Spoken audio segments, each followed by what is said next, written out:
Luiz Nassif chegando, tá? Com um vídeo muito bom, estratégias de Lula para 2026. Ele vai fazer um grande apanhado aqui da conjuntura política atual, vários temas, passando pelo Campos Neto, inflação, Banco Central, Haddad, reforma tributária. Vai ser um apanhadão aqui, um catadão do Nassif. E eu gosto muito do Nassif. Gosto muito do Nassif, um dos jornalistas aí que eu respeito a longa data e sempre traz boas análises, né, pessoal? Antes de soltar o Nassif aqui, ó, como vai ter recorte, chega deixando a curtida, ó, deixa a curtida, especialmente quem está nesse recorte aqui, ó, e diga de que cidade está assistindo, porque isso aqui está fazendo os nossos programas, os nossos cortes, ó, bombarem. Estamos ganhando do algoritmo. 7-1 para vocês que deixam comentários, 7 para vocês, 0 para o algoritmo do YouTube que está perdendo para nós. Fala, Nassif. Um pouco de bastidores do que está acontecendo em Brasília e as estratégias que vão ser tocadas aqui para diante, né? Nós tivemos aí uma queda no dólar, uma queda bem razoável no dólar. Muita gente fala, isso aí foi em função do Lula ter moderado o discurso. Mas não, o ponto central foi as férias do Roberto Campos Neto, que deixou de jogar o mercado aí nesse jogo terrível aí de jogar para baixo aí para tentar segurar a taxa de juros, né? O Roberto Campos Neto é visto hoje, não tem mais nenhuma dúvida, né, como um agente político. É um agente político. E como todo cara intelectualmente limitado... Que ponto que a gente chegou que as férias do Campos Neto estão fazendo bem para a economia do Brasil, hein? A mosca azul mordeu fácil ele. Ele não consegue entender as suas limitações, como que ele chegou até aqui. Então, um dos sonhos dele aí, provavelmente, pelas conversas que a gente ouve por aí, é ser também uma alternativa de candidato a presidente ao lado do Tarcísio. O que está acontecendo hoje? A avaliação desses grupos de mercado, que preferem um Paulo Guedes, obviamente, aí, um Bolsonaro ao Lula, né? A avaliação é que a candidatura do Jair Bolsonaro facilitaria para o Lula, já que haveria uma polarização ampla aí e a reação contra o Bolsonaro é maior do que contra o Lula. Então, estaria em jogo aí, quando você vê essa aproximação do Tarcísio de Freitas com o Supremo, tem uma lógica por trás disso. A lógica qual é? Os filhos do Bolsonaro não estão aceitando que haja uma substituição, um candidato substituto ao Bolsonaro. Então, a lógica que o pessoal está captando aí é o seguinte: um pacto com o Supremo que garantiria uma anistia ao Bolsonaro, mas ele fora do jogo, em troca da possibilidade do Tarcísio se candidatar a presidente. A lógica é essa aí. Mas o ponto central é o seguinte: o que convenceu o Lula a moderar o discurso? A indignação dele se deve a dois personagens básicos aí. Justamente são os dois personagens que mais batalham aí para corte de custo, corte de receita, corte de programas sociais. Ele está indignadíssimo em relação a dois setores. O setor de distribuição de combustíveis, do Rubens Silveira Mito. Por quê? Porque o Rubens ele virou uma liderança terrível aí. Ele não tem a descrição que os Ometos tinham no passado. Ele joga pesado. Olha bem isso aqui que o Nassif vai falar, pessoal, para a gente entender, tá? Assim, até quero trazer uma questão antes do Nassif seguir aqui dessa questão dos combustíveis, tá, pessoal? Aqui na minha região, a gasolina estava 5,85, tá, pessoal? 5,85. Teve um aumento na distribuição, tá? Que foi de 3%, certo, pessoal? Hoje eu peguei a estrada, pessoal, a gasolina estava 6,35. 50 centavos, aumentou quase 10% a gasolina na bomba aqui na minha região. Eu tenho certeza que vai baixar para quase R$6 essa gasolina. Mas quanto tempo eles vão cobrar 35 centavos além do preço, pessoal? Os empresários da da venda da gasolina, da distribuição da gasolina. É impressionante. Veja o que o Nassif vai trazer aqui, pessoal. Olha o que o Nassif vai trazer aqui. Agora, o ponto central é o seguinte: ele fica exigindo corte em programas sociais, desvinculação de saúde e educação, e o setor de combustíveis está devendo. Ele se apropriou, mão de gato, em 50 bilhões de reais do IPI. Só a empresa dele, a distribuidora do Rubinho, se apropriou de 8 bilhões de reais de IPI. Como que é isso? Como que funciona o IPI? O IPI, quando a distribuidora compra o petróleo, vem IPI em cima. Quando ela vende o petróleo, a gasolina, ela tem que pagar IPI também, mas ela desconta o que foi pago anteriormente. É essa lógica aí. Agora, o que aconteceu? Em 2022, o Paulo Guedes deu isenção de IPI para combustível. E as distribuidoras, o Rubens Ometo liderando, na hora de pagar o IPI, se apropriaram daquilo que não foi pago antecipadamente e descontaram do que eles tinham a pagar. Então, você tem aí um cálculo da receita, da mais ou menos... Em maio de 2023, a Receita estava estimando um rombo, aí, uma dívida total de 38,7 bilhões. Já deve ter aumentado depois disso, mas só a empresa do Rubinho deve 8 bilhões. Então, esse é o ponto que provocou a indignação do Lula, que soltou os cachorros. Com toda razão, né? Com toda razão a indignação do presidente Lula, né? Que bom que se indignou, né? Que bom que se indignou. Por que ele recua depois? Porque foi convencido, provavelmente, naquele jantar ou almoço que teve com economistas, de que, olha, não adianta querer brigar com o mercado assim. Porque o mercado, aí entra um ponto complicado, porque 90% da dívida pública brasileira está em mãos da Faria Lima. Em outros tempos, você tinha fundos japoneses e tudo que dava alguma estabilidade. E esses fundos, você tem a cotação do dólar agora, e você tem dois tipos de taxa de juros. Você tem a Selic, que serve para remunerar o dinheiro de curto prazo, e tem as taxas do Tesouro, os títulos de longo prazo. Esse título, e a taxa dos títulos de longo prazo são referências para os financiamentos de longo prazo. Se aumenta a taxa lá, você prejudica todo o investimento. E o mercado tem a planilha do mercado. O mercado tem uma planilha de projeção, de projeções aí da receita, projeção de PIB, projeção de tudo aí, que chama-se... É um esquema estocástico, como se diz. É um esquema que leva em conta as relações entre os diversos setores aí. E esse esquema é uma planilha, chama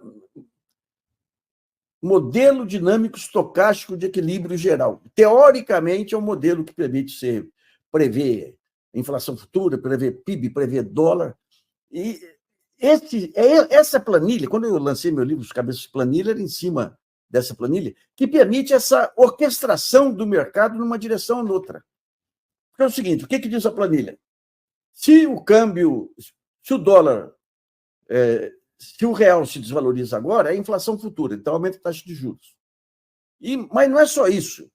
Se cai a Selic agora, o que o modelo diz? Se cair a Selic agora, vai ter inflação mais à frente. Então, cai a Selic agora, mas as taxas longas aumentam. É tudo pura especulação. Se sobe a Selic aqui no curto prazo, eles falam, não, se está subindo a Selic agora, o modelo diz que a inflação lá na frente vai cair. Então, cai as taxas de longo prazo. É uma coisa... É um modelo utilizado por vários bancos centrais. Seria importante dizer, né? Geralmente não se confirma. É especulação que geralmente não se confirma. Leva em conta, teoricamente, choques externos. É tudo baseado em expectativa. E a expectativa é fundamentalmente definida pelo mercado, porque a mídia só dá as expectativas do mercado.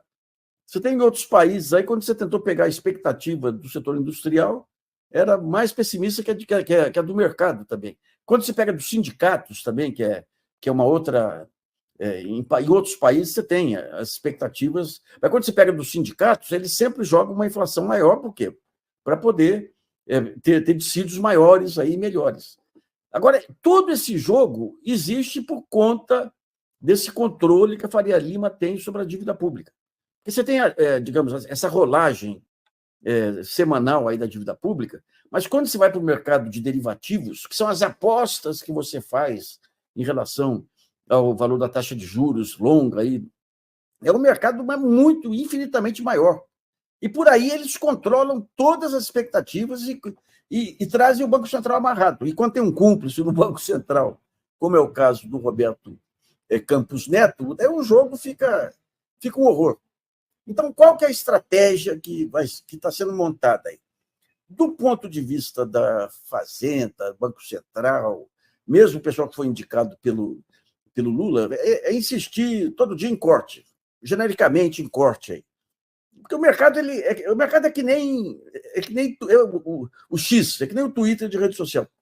Ele se move por declarações, por palavras. Então, é isso que leva o Haddad aí, todo dia, falar em corte, corte, corte. Já colocaram que ele ia aumentar, cobrar de aluno rico em universidade pública, ele desmentiu e tudo. Então, eles vão ali fazendo contra-ataque às especulações do mercado, sempre mencionando corte. O Lula fala, vamos cortar, vamos cortar. Então, é um discurso que não significa nada. Obviamente, você tem uma responsabilidade fiscal que vai ser mantido, mas não significa nada. Do ponto de vista do pessoal do Lula no Banco Central, a mesma coisa. É um discurso para conquistar o mercado. A médio prazo, qual que é a estratégia que vem pela frente aí, que está sendo pensada e depois da saída do Campos Neto, né? A primeira é mudar, trazer outras maneiras de você estimar cenários futuros. Dá um pause no Nassif, porque eu estou falando em alguns lugares aí que eu estou tendo espaço, quartas-feiras na TV Resistência Contemporânea, né? 15 horas eu faço programa com o Gilbert e tem pintado muito esse tema aí, né? Do Banco Central, aqui no próprio canal, né? Nas reações aí que eu tenho feito dessa questão do Banco Central, eu tenho dito, assim, duas questões que eu tenho, duas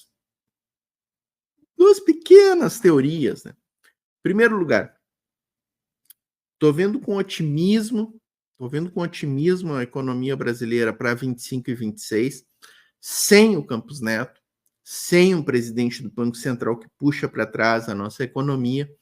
Acho que a gente pode evoluir, tá? Mas sempre é um mas, né? Não estou confiante de que o presidente do Banco Central, indicado pelo Lula, fará o que deveria ser feito. O que deveria ser feito? A taxa de juros do Brasil deveria cair para algo em torno de 4,5% a 5%. Por quê? Porque a nossa inflação está girando 13,5%, 4%, e a taxa de juros real, que é a taxa de juros Selic descontada a inflação, ela não pode ficar acima de 1,5%, 2%. Então, 5% está assim, ó, tá luxo. Se hoje fosse 5% a taxa de juros do Brasil, estaria um luxo para quem é rentista. Tá? Os rentistas continuariam ganhando uma taxa de juros real de 1,5%, 2% quase. Eu estou apostando assim, ó, que o cara que o Lula indicar para presidir o Banco Central vai conseguir baixar, mas não vai baixar tudo. Vai baixar ali para 7,5%, 8%. E vamos ter que lamber os beiços. Tá? Usando um ditado popular aqui. Gosto muito do ditado popular, né? Não sei se vocês gostam, se vocês acham muito chula a linguagem, mas lamber os beiços aqui no Sul, sabe? É quando o cara te dá assim, tu tá esperando uma coisa muito gostosa e o cara te dá um rango meia boca ali e tu, olha, come e lambe os beiços. Então, é esse o horizonte que eu estou vislumbrando aí. Vamos ver o que o Nassif vai trazer aqui. Ó. deixar de lado só pesquisa focos e esse modelo estocástico aí e trazer outras maneiras, porque esse modelo é fantástico, ele mostra um quadro negativo quando você olha as projeções, a inflação real, aqui o núcleo de inflação está abaixo do núcleo de inflação dos principais países do mundo aí, as contas públicas também, e a expectativa do mercado, arrastando o resto das expectativas, é uma expectativa de um quadro de inflação futura alta aí. Então, o primeiro passo vai ser ampliar, digamos, essas maneiras de ver o futuro. Não vai ser mais só pesquisa focos. Isso aqui, tudo que eu estou falando são planos, não tem, vão ser implementados mais adiante. Então, você vai ter várias maneiras de ver a inflação que não exclusivamente essa da pesquisa focos. Tá? E o segundo ponto muito importante é o Lula usar o prestígio dele e a disputa geopolítica aí para convencer China e fundos soberanos aí de países da OPEP, tudo, a vir para cá e investir em títulos públicos brasileiros de longo prazo. Mas não é investir que nem faz o mercado para especular. É investir para ir até o fim com esses fundos. E a situação aí é muito interessante, por quê? Porque interessa à China que o Lula tenha sucesso aí no seu governo, que você tenha uma estabilidade na economia brasileira.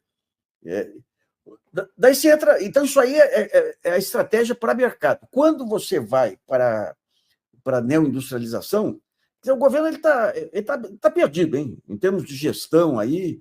Nós trouxemos o Wallace aqui outro dia, que está tocando o programa de neoindustrialização. O Wallace é muito bom, mas são só decisões pontuais. Só decisões pontuais. Eu já tenho insistido faz tempo que tem que ter um grupo de trabalho executivo que junte setor privado, sindicatos, empresas, associações empresariais, mercado, e tudo para pensar e traga diagnóstico sobre a parte do futuro, aí, o que vai ter de os setores estratégicos brasileiros aí, para poder melhorar as expectativas e, à medida que os juros forem caindo, abrir um espaço para o capital financeiro vir para o setor produtivo. Agora, você não tem isso. E o Lula resiste muito à criação de um grupo de trabalho executivo, porque você tem uma pinimba lá entre o Haddad e o Rui Costa. E o Lula não quer abrir mão, não quer decidir em favor do Haddad. Ele não quer abrir mão do Rui Costa. Ele acha que o Rui Costa é uma blindagem contra... mantém ele defendido aí contra as pressões. Eu acho que é um baita engano. O Rui Costa, com essa parceria com o ministro de Minas e Energia, aí vai dar trabalho. Vai dar trabalho ainda, sabe? Mas ele não quer arbitrar. Então, uma sugestão que está surgindo é no âmbito do Conselhão haver a contratação aí de uma grande empresa de consultoria, aí, uma McKinsey da vida, seja o que for, que vai ajudar a definir os setores estratégicos em discussão com todos os atores aí, sindicatos, empresas e tudo, e com e uma coordenação que permita você tirar cronograma, decisões e tudo, e submeter ao Lula. Então, digamos, as duas frentes são essas que estão em andamento aí. Tá? Deixa eu pegar aqui só... É difícil. Essa do Conselhão, o Nassif é um cara bem informado, né? Tem ótimas fontes, né? Pessoas, inclusive, interlocutores aí do governo Lula, né? Mas essa do Conselhão, olha, é complicado de efetivar, hein? É complicado de efetivar isso aqui. Mas, né? O Som, que é um professor da Poli, o modelo estocástico é algo mais sério do que simples planilhas. Existem ferramentas sofisticadas para corrigir o modelo quando este erra previsões. Se essas técnicas não são usadas, o modelo é obsoleto. Então, o grande problema é que todas as projeções que você tem aí para demanda, para oferta, são baseadas em expectativas. E as expectativas são fundamentalmente expectativas de mercado. que gosta de manipular expectativas. Então, esse que é um problema complicado aí, complicado, né? Então, digamos, são esses os caminhos aí que podem permitir aí que até 2026 o Brasil cumpra sua vocação aí, consiga acelerar essa questão da transição energética. O Lula ele precisa trabalhar com esse conceito de grupo de trabalho. Hoje eu estava vendo o pessoal do Todos pela Educação falando de um pacto aí pela educação básica, que é fundamental, mas que está tudo solto no governo. E no Ministério da Educação aí, o ministro é muito fraco, né? Então, você não tem essa participação que o conselhão tem, mas é genérica ainda. Você tem que usar essa questão do conselhão e dos diversos grupos para grupos executivos, efetivamente. Agora, você vê, o Lula começou a falar, você pega a pesquisa da Quest já mostrando aí uma mudança nas expectativas aí do pessoal, né? Tá aí. Sempre bom ouvir o Nassif, né, pessoal? Não concordo com algumas coisas aí, acho que, enfim, seria interessante essa questão, por exemplo, aí de investimentos chineses, né, em títulos de dívida pública de longo vencimento, né? Acho que seria bem interessante que o Lula conseguisse isso aí, e é como o Nassif falou ali, né? Pela questão geopolítica, pelas questões do BRICS aí, é uma questão que dá para efetivar, né? Já essa questão do conselhão aí, adotar esses mecanismos, já é muito difícil de efetivar, muito difícil mesmo. Mas o Nassif é um cara que sempre tem boas informações, então trouxe esse vídeo um pouco longo, né? Espero que vocês tenham gostado aí. Para fechar o programa, pessoal, uma coisa que o Nassif não falou ali, né? Que eu ouso também dizer, que eu tenho dito em alguns espaços. Quem sabe um Banco Central no modelo mais popular, né? Com diretores da classe trabalhadora, de sindicatos, de movimentos sociais. Por que não? Por que não nomear economistas de movimentos sociais e de sindicatos do Diese, por exemplo, para o Banco Central? Por que não ouvir mais os representantes da classe trabalhadora dentro do Banco Central, nas estruturas de poder ali e de decisão? Eu não vejo ninguém falar nisso. Nem jornalistas progressistas como o Nassif, por exemplo. Por que não? Tô tão louco assim, será? Gostaria muito de ver. Até já lancei o nome de João Pedro Stedley para presidente do Banco Central, né, no governo Lula. Por que não também? Por que não? É economista. João Pedro Stedley é economista, é requisito para exercer o cargo, né? Por que tem que ser um engomadinho da Faria Lima no cargo? Não pode ser um representante da classe trabalhadora?